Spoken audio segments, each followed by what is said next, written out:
안녕하세요. 축구 전문 기자 한준입니다. 토트넘 허스퍼가 손흥민 선수의 올 시즌 프리미어리그 16호 골에도 불구하고 아스널과 안방에서 치른 북런던 더비에서 2대3으로 패배했습니다. 뉴캐슬 유나이티드전 0대4 참패 이후 2주 가까이 이 경기만을 준비할 수 있는 시간적 여유가 있었음에도 엔지 포스테코글루 감독은 전술적인 해법을 찾지 못한 모습이었는데요.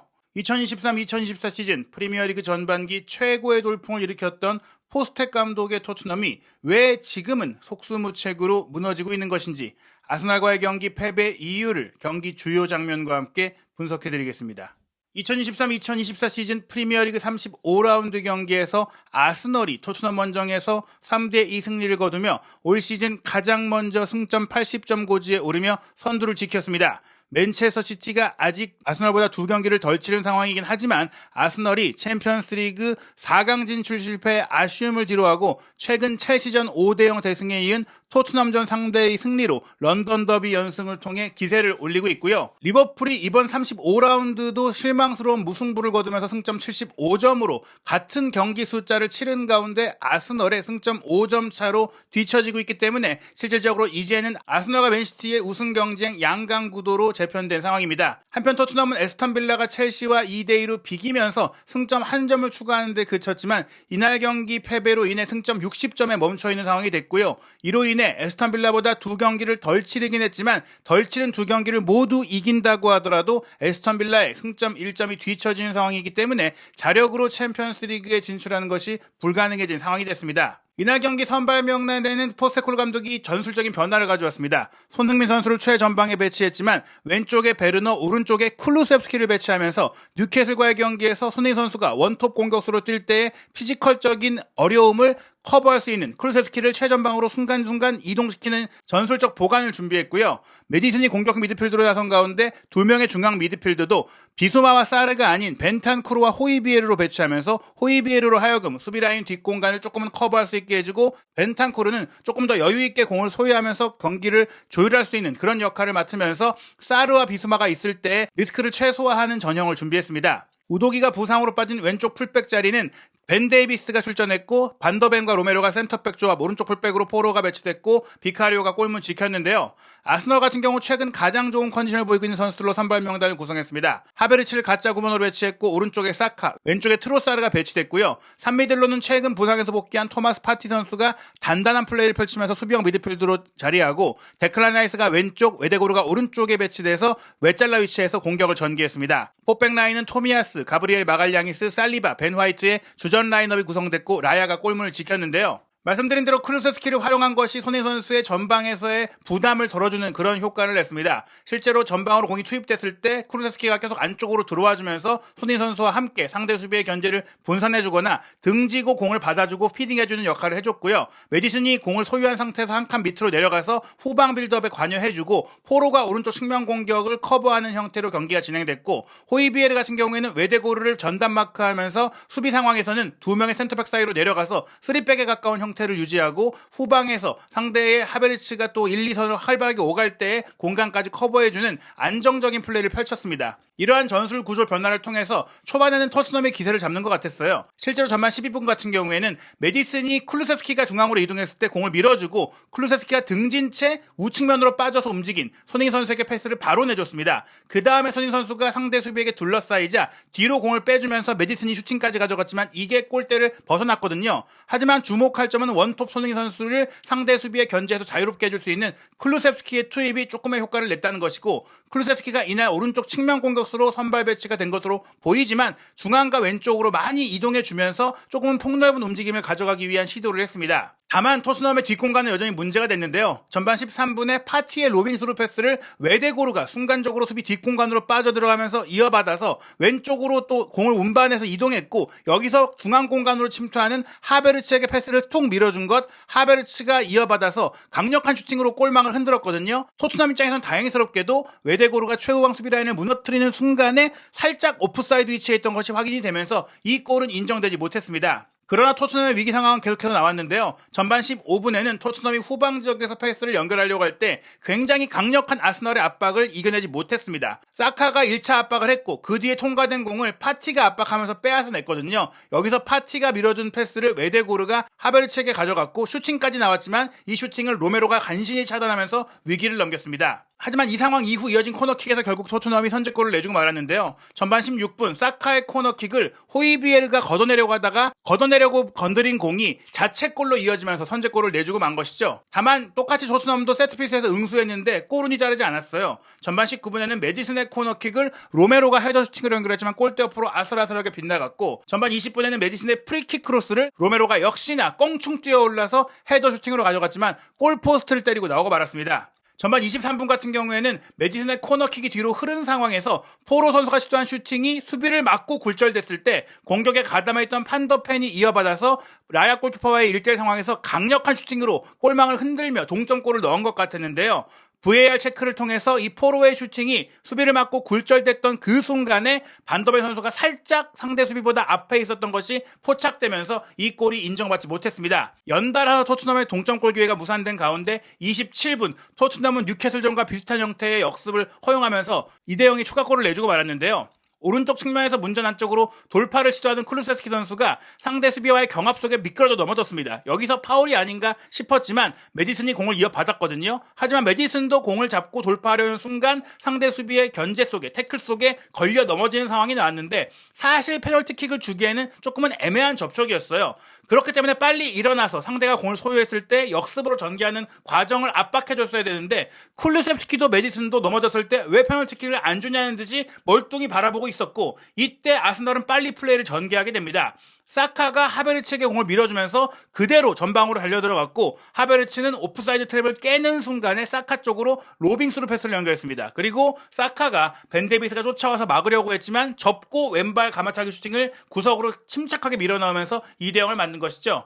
결국 토트넘은 아스널이 세트피스에서 유독 올 시즌 강한 모습을 보이고 있다는 점, 그리고 뉴캐슬과의 경기에서 드러났듯이 공격이 차단됐을 때 뒷공간을 크게 공략하는 이런 패턴 플레이를 대응하지 못한 점을 통해서 여전히 고질적인 문제, 2주 동안 아스널과의 경기를 대비할 수 있었음에도 불구하고 예견됐던 문제로 인해 실점했다는 것은 분명히 뼈아픈 장면이었습니다. 경기 초반에 토트넘 역시 득점할 수 있는 상황이 있었고 초반 15분까지만 하더라도 팽팽한 양상이었지만 단숨에 2대0이 됐기 때문에 선수들은 크게 침체됐는데요.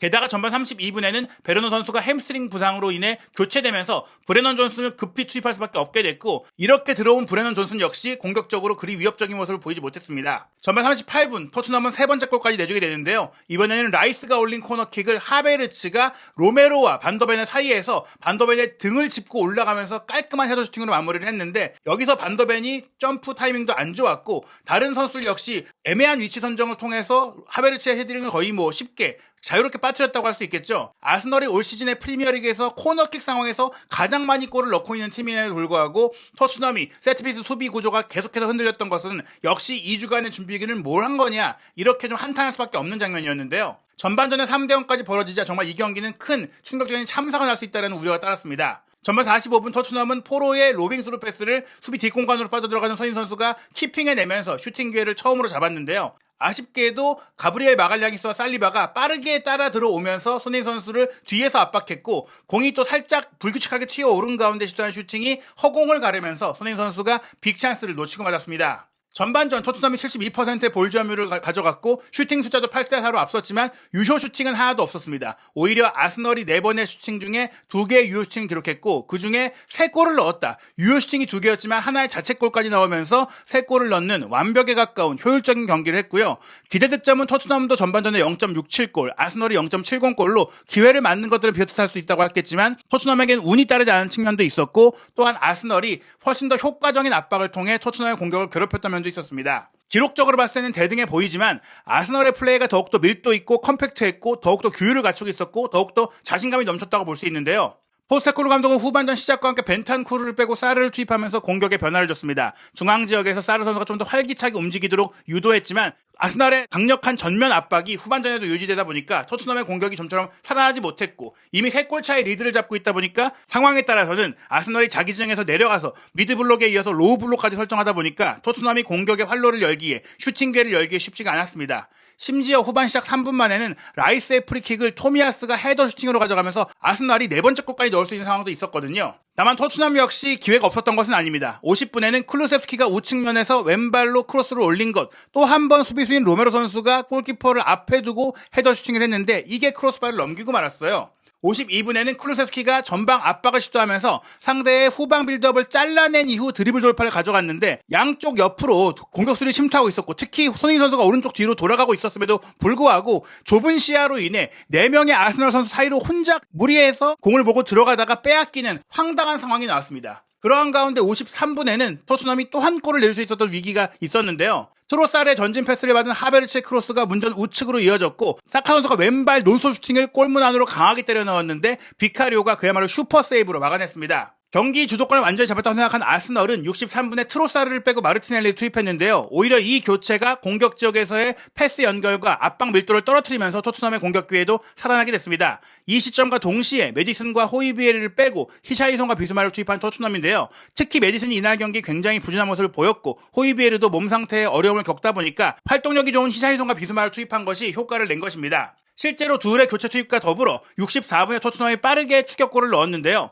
히샬리송이 강하게 살리바를 압박하자 살리바가 라야 골키퍼에게 백패스를 했고 여기서 히샬리송이 라야까지 압박을 하다 보니까 무리하게 전진 패스를 하게 됐는데 어느새 깜짝 놀랄만한 움직임으로 센터백인 로메로가 공격 지역까지 올라와 있었어요. 그래서 라야가 포착하지 못한 그 패스 미스가 이루어졌고 이 공을 빼앗자마자 로메로가 바로 골대 안으로 공을 차넣으면서 3대1을 만들었던 것입니다. 그 뒤에도 토트넘이 총공세를 펼쳤는데요. 80분 같은 경우에는 존슨 선수가 오른쪽에서 접고 들어오면서 왼발 크로스를 올린 것이 골키퍼에게 쉽게 잡혔는데 사실 히샬리송이 들어왔다고 하더라도 너무나 안일하게 너무나 골키퍼가 잡기 쉽게 크로스 패스가 연달아 이어졌던 것은 토트넘이 총공세를 펼쳐야 하는 기회 속에서 시간을 소진하게 되는 아쉬운 결과로 이어졌습니다. 차라리 땅볼로 손흥민 선수에게 내주고 연결 플레이를 가져가거나 허를 찌르는 타이밍이 나왔다면 좋았던 장면인데요.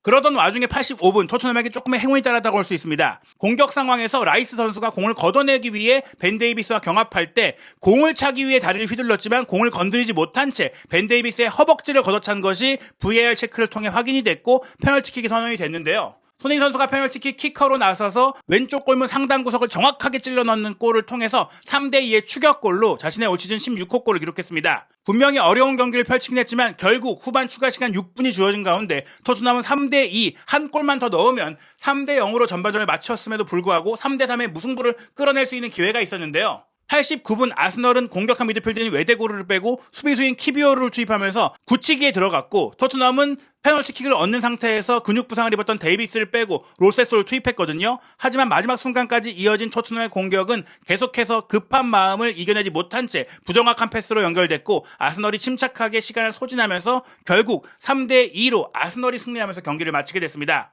토트넘은 자력으로 챔피언스리그 진출이 어려워진 가운데 남은 일정도 쉽지 않은데요. 5월 3일 금요일 새벽 3시 30분에 첼시 원정으로 런던 더비를 또 한 번 치르게 되고 5월 6일 월요일 0시 30분에는 리버풀과의 원정 경기를 치릅니다. 게다가 최근에 만만치 않은 모습을 보이고 있는 잔류 경쟁 번리와의 5월 11일 밤 11시 홈 경기도 결코 승리를 장담할 수 없는 상황이라고 할 수 있고요. 프리미어리그 우승 경쟁을 치열하게 벌이고 있는 맨체스터 시티와 5월 15일 수요일 새벽 4시에 홈 경기 그리고 올 시즌 마지막 경기는 5월 20일 월요일 0시 셰필드 유나이티드와의 원정 경기입니다. 셰필드가 이미 프리미어리그에서 2부 리그로 강등을 확정한 상황이라는 점에 있어서 셰필드전은 승리를 기대할 수 있겠지만 그에 앞선 4경기에서 얼만큼 승점을 얻어낼지는 미지수인데요. 과연 토트넘이 마지막 순간까지 챔피언스리그 진출의 희망을 살릴 수 있을지 지금 이어지고 있는 풀럼전 뉴캐슬전 참패 그리고 아스널에게 2대3으로 지긴 했지만 3대0까지 끌려가야 했던 이 흔들리는 수비의 문제를 첼시전, 리버풀전에는 극복할 수 있을지 한준TV와 함께 손흥민 선수의 모든 소식 확인하시기 바랍니다.